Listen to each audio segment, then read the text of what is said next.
ان دنوں مشرقی پاکستان کے حالات خراب تھے۔ یہ 1974 سے قبل کا احوال ہے۔ ہم وہاں ایک شہر میں رہتے تھے۔ گزر بسر خوشحالی سے ہو رہی تھی کہ دیکھتے ہی دیکھتے وہاں کی سیاسی حالات بگڑتے گئے، جس کا اثر کاروباری اور ملازمت پیشہ افراد پر بھی ہوا۔ اور ایک روز کمپنی نے میرے ابا جان کو ملازمت سے برخاست کر دیا، کیونکہ ان کا تعلق مغربی پاکستان سے تھا۔ والد بے روزگار ہو گئے اور ہم معاشی طور پر مفلوج ہو کر رہ گئے۔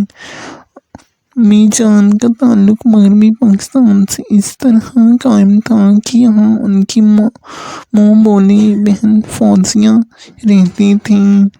وہ کئی بار امی کے پاس آ چکے تھے۔ ان دنوں خط و کتابت رابطے کا ذریعہ تھے۔ خالہ فوزیہ باقاعدگی سے امی کو خط لکھتی تھیں اور وہ بھی ہر خط کا جواب باقاعدگی سے دیتی تھیں۔ درمیان میں ایک معاملہ یہ بھی تھا کہ فوزیہ خالہ مجھے پسند کرتی تھیں اور اپنی بہو بنانے کا ارادہ کر چکی تھیں۔ ان کا ایک ہی بیٹا تھا جس کا نام سمیع تھا۔ وہ خوش شکل اور ہنسمکھ لڑکا تھا۔ امی کا بھی ارادہ اسے مستقبل میں داماد بنانے کا تھا۔ دونوں طرف زبانی بات چیت ہو چکی تھی، لیکن منگنی وغیرہ نہیں کی گئی تھی۔ کسی کو خبر نہیں تھی کہ حالات اتنے خراب ہو جائیں گے کہ بنگالی لوگ مغربی پاکستانی بھائیوں کے خون کے پیاسے ہو جائیں گے۔ وہ اب ہمارا وہاں رہنا برداشت نہیں کر رہے تھے۔ جن کے کاروبار تھے ان سے کاروبار لے لیے گئے اور جو نوکریوں پر تھے انہیں بے روزگار کر دیا گیا تاکہ ہم مغربی پاکستان کوچ کر جائیں۔ سب کو حالات سنبھلنے کا انتظار تھا۔ لوگ اپنا جمع جمایا کاروبار چھوڑ کر نقل مکانی نہیں کرنا چاہتے تھے، لیکن حالات سنبھلنے کی بجائے خونی ہنگامے پھوٹ پڑے تب امی میرے بارے میں متفکر ہو گئیں۔ ابھی وہ سوچوں میں تھے کہ میرا جوان بھائی ریحان لاپتہ ہو گیا۔ وہ ایک روز کالج گیا تو پھر نہ لوٹا۔ اس کے گمشدگی نے امی ابو کی کمر توڑ کر رکھ دی۔ اب والد صاحب چاہتے تھے کہ مجھے اور امی کو پاکستان بھیج دیں، مگر والدہ کسی طور تیار نہ ہوئیں۔ ان کا کہنا تھا جب تک میرا بیٹا نہیں ملے گا میں کہیں نہیں جاؤں گی۔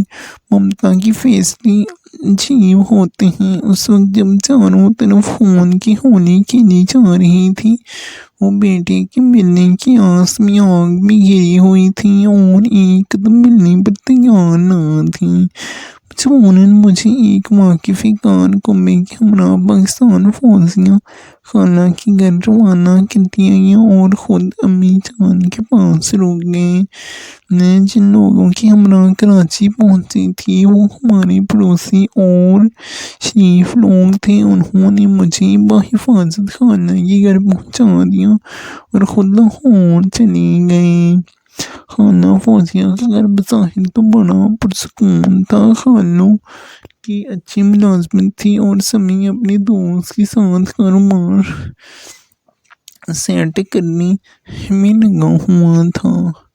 وہ سارا دن گھر سے باہر رہتا تھا۔ خالو صبح جاتے تو شام کو لوٹتے تھے۔ گھر میں اکیلی خالہ رہ جاتی تھی۔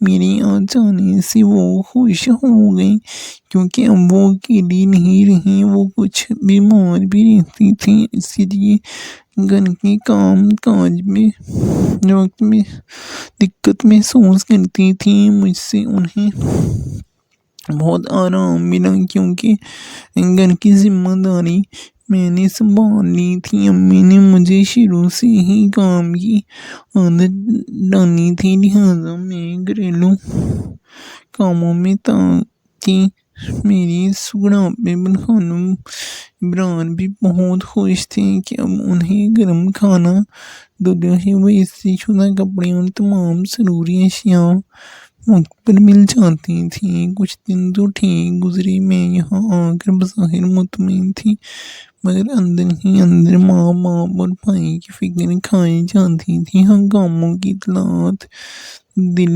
ہلا دینے والی آ رہی تھیں۔ اس پر ستم یہ کہ امی ابو کا کوئی خط اور خیریت کی اطلاع نہیں آ رہی تھی۔ نہ جانے وہ کس حال میں تھے۔ دن رات میں خالہ سے پوچھتی کہ کس طرح پتہ کر لیں کہ امی ابو کس حال میں ہیں۔ خالہ تسلی دیتی کہ بیٹی صبر کرو، سمیع کسی کام کے سلسلے میں باہر گیا ہوا ہے، وہ لوٹ آئے تو کہیں سے کھوج لگائے گا، مگر وہ گھر نہ آیا۔ ایک روز خبر آئی کہ وہ کسی گروہ کے ساتھ منشیات کی اسمگلنگ کرتے پکڑا گیا ہے۔ یہ خبر سن کر خالہ بستر پر پڑ گئی اور پھر نہ اٹھ سکیں۔ بیٹے کے غم میں روز بروز کھلتی گئی۔ والدین اور بھائی کا غم تو مجھے بھی کھائی جا رہا تھا، مگر میں مجبور تھی، سوائے انتظار کے کیا کر سکتی تھی۔ اپنوں سے ناطہ ٹوٹ گیا تھا، اب تو فوزیہ خالہ اور ان کے شوہر کا آسرا ہی رہ گیا تھا۔ شکر کرتی تھی کہ ان کے گھر پناہ مل گئی، ورنہ جانے کہاں دھکے کھا رہی ہوتی۔ خالوں نے بیٹے کو چھڑوانے کے لیے ایڑی چوٹی کا زور لگایا، روپیہ پانی کی طرح بہایا، مگر اسے جیل سے رہائی نہ دلا سکی۔ خالہ فوزیہ پوری طرح بستر سے لا گئی۔ اب ان کے گھر کی تمام ذمہ داریاں میری ناتواں کندھوں پر تھیں۔ کھانا پکاتی، برتن دھوتی، کپڑے صفائی اور خالہ کی تیمارداری کے ساتھ خالوں کے بھی سبھی کام کرتی۔ صبح 5 بجے اٹھتی تو کہیں رات 11 بجے لیٹنا نصیب ہوتا۔ لگتا تھا خالہ پر جو بربادی آنے والا تھا، اللہ تعالیٰ نے مجھے یہاں پہنچا کر ان کے دکھ بانٹنے کا انتظام کر دیا تھا۔ میں ان کو باقاعدگی سے دوا پلاتی، ہاتھ منہ دھلاتی، کپڑے تبدیل کرتی، خالوں کے دفتر کے کاغذات تک میں سنبھال کر رکھتی تھی۔ خالہ تو شام کو ہی نیند کی گولیاں کھا کے سو جاتی تھیں، اور خالہ دفتر سے رات کو دیر سے گھر آتی تھی۔ ان کا دفتر بھی گھر سے کافی دور تھا، مجھے ان کے آنے تک جاگنا پڑتا۔ وہ آتے تو میں کھانا گرم کر کے ان کے آگے رکھتی، پھر برتن سمیٹتی۔ جب وہ سو جاتے تب کہیں مجھے سونا نصیب ہوتا۔ خالہ بیٹے کے جیل جانے کے صدمے سے زیادہ بیمار ہو گئی تھی۔ ڈاکٹر انہیں خاموش گولیاں دیتے تھے کہ جاگتے رہنے سے زیادہ بیمار نہ ہو جائیں، مگر میری حالت ان سے زیادہ بری تھی کہ اب مجھے ہر طرف اندھیرا ہی اندھیرا نظر آتا تھا۔ سمیع ہی میری امید کی آخری کرن تھا، اور وہ جیل میں تھا۔ اس کے دوست ساتھی بھی سب اس کماش کی تھیں۔ اگر میری شادی اس سے ہو بھی جاتی تو بھی بھلا میرا مستقبل کیا تابناک ہو سکتا تھا، یہ سوچ سوچ کر ہلکان ہوتی اور چپ کر رویا کرتی، اللہ سے سوال کرتی کہ اے خالق، مجھے زندہ رکھنے میں تیری کون سی مصلحت تھی، جب مجھے اپنے ماں باپ اور بھائی سے بچھڑ ہی جانا تھا۔ اس سے تو اچھا تھا کہ یہاں نہ آتی۔ خالہ تھیں کہ اچھا ہونے کا نام نہ لیتی تھیں۔ ان کی حالت سنبھلنے کی بجائے روز بروز بگڑتی جا رہی تھی۔ گولیوں کی مقدار انہوں نے بڑھا دی اور ہر وقت آلودگی میں رہنے لگی۔ ان کو خبر ہی نہ تھی کہ گھر کس طرح چل رہا ہے، کیا ہو رہا ہے۔ ادھر حالات سے تنگ آ کر خالو اکھڑے اکھڑے اور چڑچڑی رہنے لگی تھی۔ مجھ سے سیدھے منہ بات نہ کرتے، جیسے چاہتی ہوں کہ میں ان کے سامنے کم ہی جایا کروں۔ مجھے ان کے اس بدلے ہوئے رویے کی سمجھ نہیں آ رہی تھی۔ میں تو ایک بے بس اور مجبور لڑکی تھی۔ یہ ہر حال میں ان کے گھر میں پناہ لینے پر مجبور تھی۔ اس جگہ کے سوا میرا کوئی ٹھکانہ تھا اور نہ میرا کوئی اپنا تھا۔ کبھی کبھی مجھے محسوس ہوتا کہ خالو مجھے بہت غور سے دیکھ رہی ہیں، مگر جب بھی میں ان کی طرف دیکھتی وہ نظریں پھیر لیتے اور گھر سے باہر چلی جاتی۔ ان کا یہ انداز میری سمجھ میں نہ آتا تھا کہ ان کو مجھ سے کوئی شکایت ہے، نفرت سے دیکھتی ہیں یا کسی اور جذبے سے۔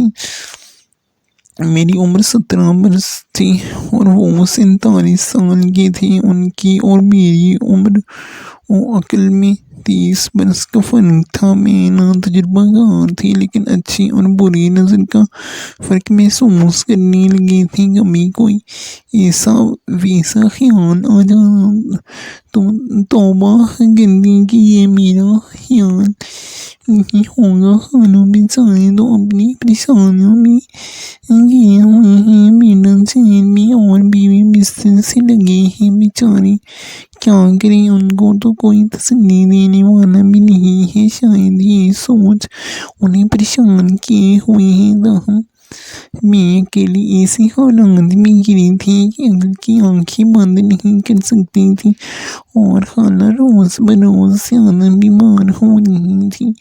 ایک روز ان کی طبیعت بہت خراب ہو گئی تو خالو ڈاکٹر کو کرنے آئے۔ اس کے مشورے پر خالہ کو اسپتال میں داخل کرا دیا گیا۔ خالہ اگرچہ بیمار تھیں اور چلنے پھرنے سے بھی معذور تھیں، تاہم گھر میں ان کی موجودگی میرے لیے ایک مضبوط قلعے کی طرح تھی۔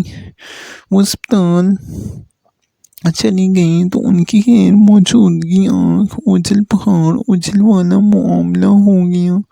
خالو صبح آفس اور شام کو اسپتال چلے جاتے، تمام رات وہاں رہتے اور میں گھر میں بالکل اکیلی ڈرتی رہتی۔ چند دن بیمار رہ کر بالآخر فوزیہ خالہ اللہ تعالیٰ کے پاس چلی گئیں۔ ان کے کفن دفن کے بعد 2-4 دن پڑوس کی عورتیں باری باری رات کو میرے پاس آ کر رہیں، پھر انہوں نے معذرت کر لی، بھلا روز روز کون اپنا گھر چھوڑ سکتی تھی۔ 4 دن بھی نہ گزرے تھے کہ انہیں عورتوں نے باتیں بنانے شروع کر دی کہ جوان لڑکی کا اس طرح خالوں کے ساتھ اکیلے رہنا اچھی بات نہیں۔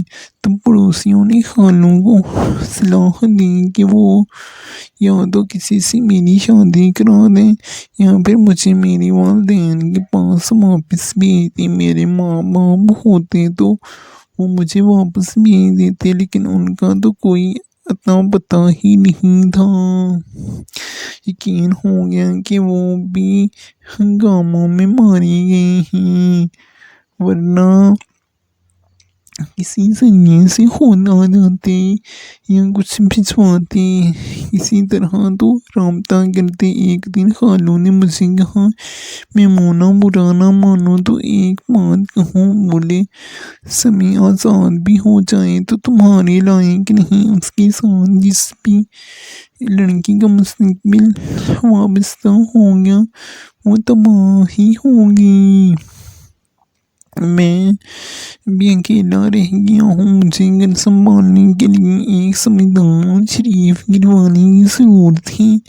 اس طرح میری گزر بسر نہیں ہو سکتی اور ہمارے اس طرح رہنے سے لوگ ہمیں جینے نہیں دیں گے۔ اگر تم اپنی بھلائی سوچو تو مجھ سے نکاح کر لو اور ہمیشہ کے لیے خود کو اس گھر کی چار دیواری میں محفوظ کر لو۔ میں عمر میں تم سے بڑا ضرور ہوں، مگر اتنا بوڑھا بھی نہیں ہوا کہ دوسری شادی نہ کر سکوں۔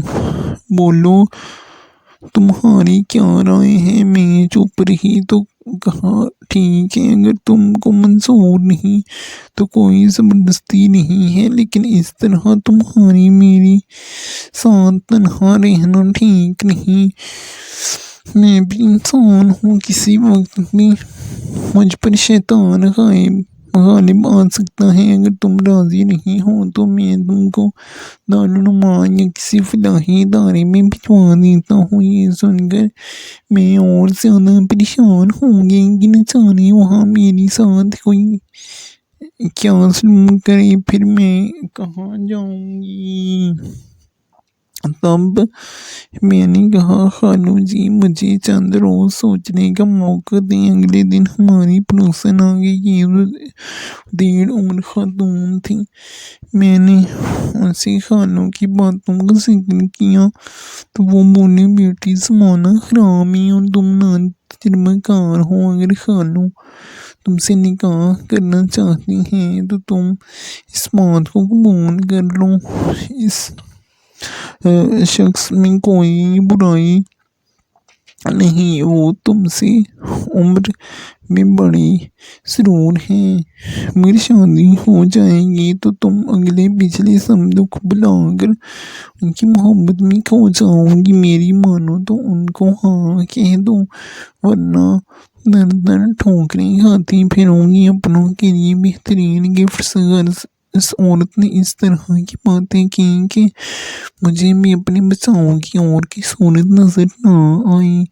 دراصل اس صورت کو خالو نے ہی اس کے شوہر کی منت سماجت کر کے میرے پاس بھجوایا تھا۔ شاید میرے نصیب میں یہی لکھا تھا کہ مجھے اس طرح بے آسرا، بے سہارا اور مجبور ہونا تھا، اور کلی طور پر میں ابرار صاحب کے رحم و کرم پر رہ گئی تھی۔ یہ بھی غنیمت تھا کہ انہوں نے سیدھے سباؤ نکاح کا کہا اور کسی قسم کی غلط حرکت نہیں کی، ورنہ میں کس سے شکوہ کرتی۔ خالو جی مجھ سے نکاح کر کے میرے شوہر بن گئے۔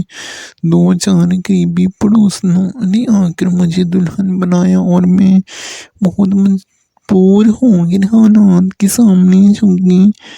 برسوں بعد جب سمیع جیل سے چھوٹ کر آیا تو میں اس کے 3 سوتیلے بہن بھائیوں کی ماں بن چکی تھی۔